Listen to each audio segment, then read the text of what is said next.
কান্নাকাটির সুযোগ নিয়ে বাড়িতে ঢুকে পড়লে। কিন্তু একটা কথা বুঝে নাও, তুমি একটা রাত্রির এই বাড়িতে কাটিয়ে ফেলেছো বলে তুমি আবার এই বাড়িতে জাঁকিয়ে বসতে পারবে না।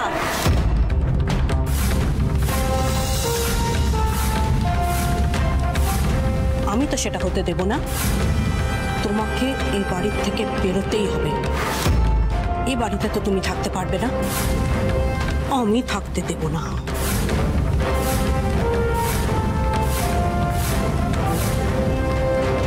ওইভাবে তাকিয়ে আছো কি? ওইভাবে তাকিয়ে আছো কি? গা চিরবির করছে না কথাগুলো শুনে? কিন্তু এটাই সত্যি।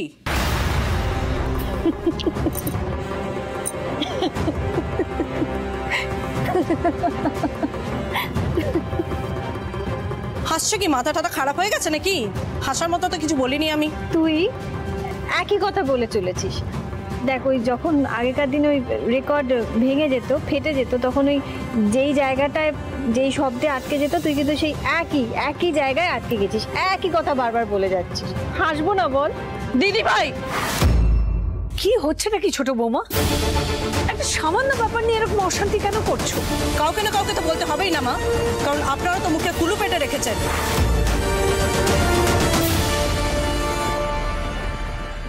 তোর বলা হয়ে গেছে, এবার আমি বলি। আমি যে কথাগুলো বলছি তুই শোন। অনেক দিন ধরে তোরা অনেক কথা বলে চলেছিস। এই বাড়ির অনেক মানুষরা আছেন যারা আমাকে পছন্দ করে না, আমি এই বাড়িতে থাকবো সেটা পছন্দ করেন না। মনে করেন আমি বস্তির মেয়ে, কলোনির মেয়ে, আমি এই বাড়ির যোগ্য নই। হ্যাঁ তাই তো।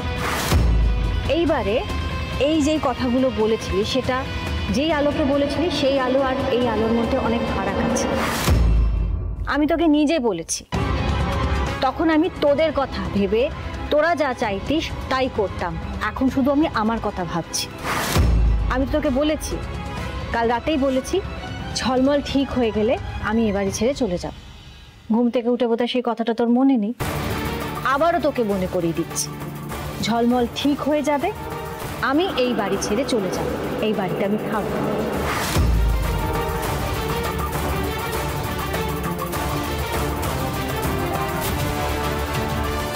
এটা দে আমায়। ছোট, আজ এই বাড়িতে সত্যনারায়ণের পুজো হচ্ছে। কি কারণে? এই বাড়িতে যাতে শান্তি বজায় থাকে, ঝলমল যাতে সুস্থ থাকে, ওর কোনো ক্ষতি না হয়।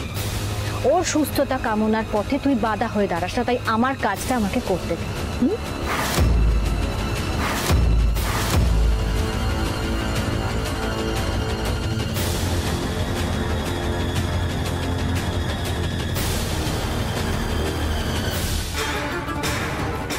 দুদিন বাড়ির বাইরে ছড়ে বেরিয়ে তোমার বিষ দাঁত উঠেছে না, দাঁত আমি ভাঙবো, শুধু দেখতে থাকো।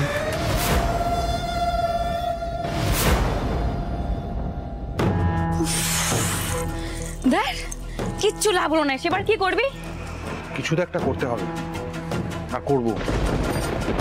আলোকে আমি নিরপরাধ প্রমাণ করবই, যেভাবে হোক। লাস্ট 15 বছর ধরে আলো ওই বাড়িতে অপমানিত হচ্ছে, আর আমি স্বামী হিসেবে পাশে আছি। শুধু পাশেই আছি, কিচ্ছু করতে পারিনি। একবারও অপমানিত হওয়া থেকে আটকাতে পারিনি, কিন্তু এবার আটকাবো। ও, এরা তার মানে বাঙালি, দিহাতি সেজে অ্যাক্টিং করছে। আর আলোকে দেখ, শত অপমান সহ্য করেছে। ওই বাড়ির প্রত্যেকটা লোকের কথা শুনেছে, কিন্তু ওই বাড়ির প্রত্যেকটা লোককে একই রকম ভাবে ভালোবেসে গেছে। কোথাও ওর বাঁধেনি।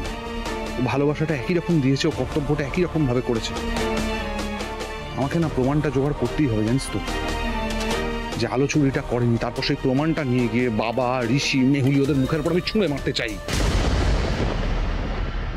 আলো চোর নয়, আলো চুরি করতে পারে না, আলো ট্রেনে হার ছিনতাই করতে পারে না, আলো নির্দোষ। আলোর সম্মানের জন্য এই লড়াইটা আমাকে জিততেই হবে রোশনি, যেভাবে হোক জিততে হবে। কিন্তু দা ভাই, বৌদি ভাইয়ের সপক্ষে এতগুলো প্রমাণ পাবো কোনখান থেকে?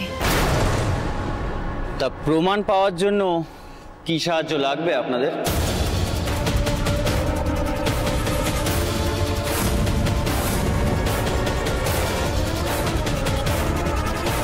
রাম রাম বাবুজি, রাম রাম। আর অ্যাক্টিং করতে হবে না স্যার, আপনাদের সমস্ত কথা আমি শুনে ফেলেছি। প্লিজ স্যার, প্লিজ কাউকে কিছু বলবেন না স্যার। আমি আসলে আমার আমার আমার স্ত্রী নিরপরাধ স্যার, নির্দোষ স্যার। আমি আসলে প্রমাণ জোগাড় করতে এসেছি, যদি আমার স্ত্রীকে নির্দোষ প্রমাণ করতে পারি স্যার। আরে স্যার রিল্যাক্স, আপনাদেরকে আমি ধরিয়ে দেব না। সত্যি কথা বলতে কি, যেদিনকে আপনার স্ত্রী অ্যারেস্ট হয়েছিলেন সেদিনকে আমি ওই স্পটে ছিলাম। ওনাকে দেখে একবারের জন্য মনে হচ্ছিল না যে উনি চুরি করেছেন, কিন্তু ওই সেদিনকে পরিস্থিতি, প্রমাণ সবটাই ওনার বিরুদ্ধে ছিল। একটা হেল্প আমি আপনাদেরকে করতে পারি, কিন্তু আমি যেটা বলবো সেটা আপনাদেরকে করতে হবে। কিন্তু আপনার বড়বাবু যেখানে গোটা ব্যাপারটাতে ঢুকতেই চাইলেন না, সেখানে আপনি কেন হেল্প করবেন? স্যার, আমার ডেজিগনেশনটা ছোট হতে পারে, কিন্তু মানুষ চিনতে আমি ভুল করি না। যারা নিরপরাধ, নির্দোষ, তাদের পাশে থাকার চেষ্টা আমি সবসময় করি। Thank you sir. কি করতে হবে বলুন প্লিজ।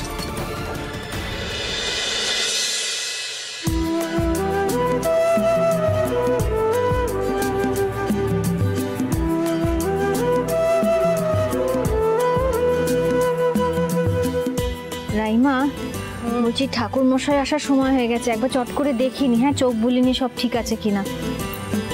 এগো বড়নাথ বউ, রুদ্র কোথায়? রোশনিকেও দেখছি না। পুজোর আগে হুট করে কোথায় চলে গেল ওরা? বড় মা বললো একটা কাজে বেরোচ্ছে, চলে আসবে, সময় মতন চলে আসবে। দাদা তো গেছে বৌদি যে নির্দোষ তার প্রমাণ জোগাড় করতে। কতদূর কি হলো কে জানে। বড় মা, বলছিলাম কি যে সিন্নিটা তো মাখতে হবে, আপনি একটু দেখে নেবেন যে সব উপকরণগুলো ঠিক আছে কিনা, তাহলে বড় বৌমা মেখে নিতে পারবে। দাঁড়াও, সিন্নি আমি মাখবো।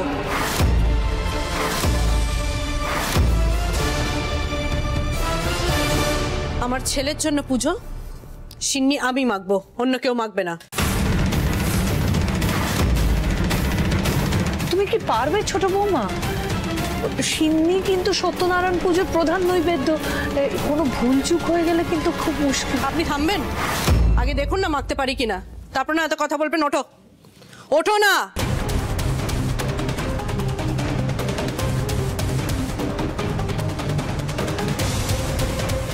আরে কি করছো, কি করছো? আগে তো কলা চিনিটা মাখবে। হ্যাঁ, আমি জানি, আমি দুধটা দেখছিলাম শুধু।